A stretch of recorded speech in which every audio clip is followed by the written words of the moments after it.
Bonjour amis youtubeurs du monde entier, je vous salue dans le beau et merveilleux nom de Jésus-Christ et j'espère que mes super lundis sont réellement un moteur de motivation pour votre vie, pour votre existence.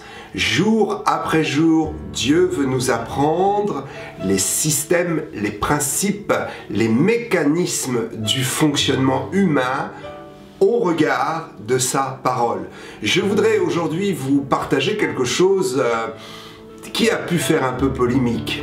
Dans nos milieux évangéliques, nous entendons souvent dire qu'il ne faut pas se confier en l'homme. Et c'est vrai qu'il ne faut absolument pas se confier en l'homme, il faut se confier en Dieu. Mais nous devons aussi comprendre que parfois, il est important de se confier dans l'homme oint. Si quelqu'un a été oint, si quelqu'un a été choisi de Dieu pour être une bénédiction pour votre vie, vous pouvez lui faire confiance. Ne faites pas confiance à des gens qui n'ont pas reçu le Seigneur ou qui n'ont reçu aucun mandat du ciel pour être une bénédiction pour vous.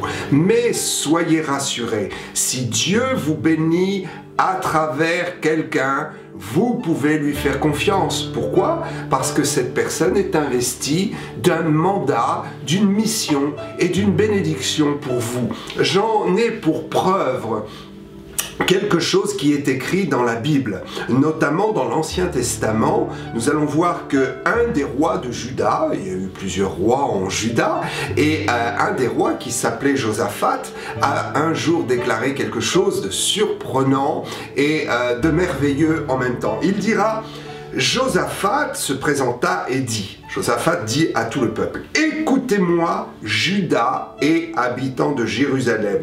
Confiez-vous en l'Éternel votre Dieu et vous serez affermis. Alléluia. Et il rajoute quelque chose de surprenant. Confiez-vous en ses prophètes et vous réussirez. Confiez-vous en Dieu et si vous êtes confié en Dieu, alors Dieu amènera ses prophètes, amènera des gens oints, amènera des gens qui ont été mandatés pour votre bénédiction. À ce moment-là, la Bible dit que nous pouvons en toute sécurité nous confier en eux. Confiez-vous dans les prophètes et vous réussirez. Je crois que ceci est vraiment merveilleux de pouvoir avoir du discernement et de dire: tiens, telle personne est vraiment une bénédiction pour moi. Telle personne a vraiment reçu un message de sagesse pour moi. Telle personne a vraiment les bons conseils. Je vais donc lui faire confiance. Je vais donc mettre ma confiance non pas en l'homme, en Dieu, mais je vais aussi savoir que ma confiance sera visible à travers l'homme ou la femme à qui je fais confiance. Cet homme ou cette femme qui sera un canal de Dieu pour moi. Dans le Nouveau Testament, nous voyons également Jésus, dans sa condition d'homme, dans sa condition de serviteur de Dieu, déclarer quelque chose. Dans Jean 14, 1, il dira: croyez en Dieu, croyez en moi. Alors il est évident que nous disons, bien sûr, il s'agit de Jésus, mais Jésus parlait aussi ici en tant que serviteur de Dieu, en tant qu'homme, et en ce sens il dira: croyez en Dieu et croyez en moi. Il faut croire dans la puissance de Dieu qui se manifeste à travers les ministères oints. Nous devons ouvrir notre cœur et ne pas être restrictif. Il faut prendre des risques humains qui ne sont pas des risques en soi si on les considère étant des risques pris devant Dieu par le conseil du Seigneur. Nous devons nous engager, nous devons prendre des risques et nous devons aussi croire une bonne fois pour toutes qu'il y a des hommes et des femmes qui ont reçu une grâce qui est une bénédiction pour nous et nous devons leur faire confiance. Nous devons nous confier en eux. Nous devons nous appuyer également sur leur réussite, sur le succès que Dieu leur a donné afin que nous soyons nous-mêmes entraînés. Paul dira lui-même: soyez mes imitateurs. Je crois qu'il faut que nous retrouvions peut-être le chemin de l'humilité. Nous devons retrouver le chemin de l'humilité pour croire que des hommes et des femmes ont réussi et qu'à travers leur réussite,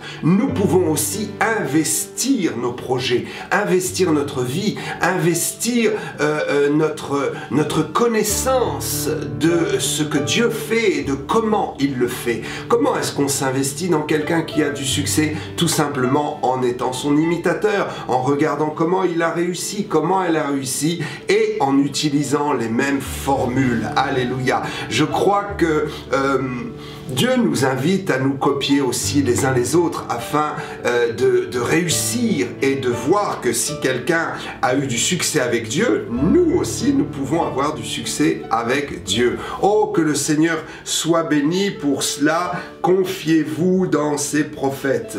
Alors ce n'est pas facile de se confier dans un homme et de croire qu'un homme peut être une bénédiction pour nous. Ce n'est pas facile. Pourquoi? Parce que nous voyons les défauts de la personne. Parce que nous voyons une personne qui peut être aussi faible. Mais croyez que la faiblesse n'est rien. Lorsque nous obéissons au Seigneur, ce qui compte, c'est le talent de Dieu en nous. Bien sûr que nous sommes faibles, bien sûr que nous sommes pécheurs.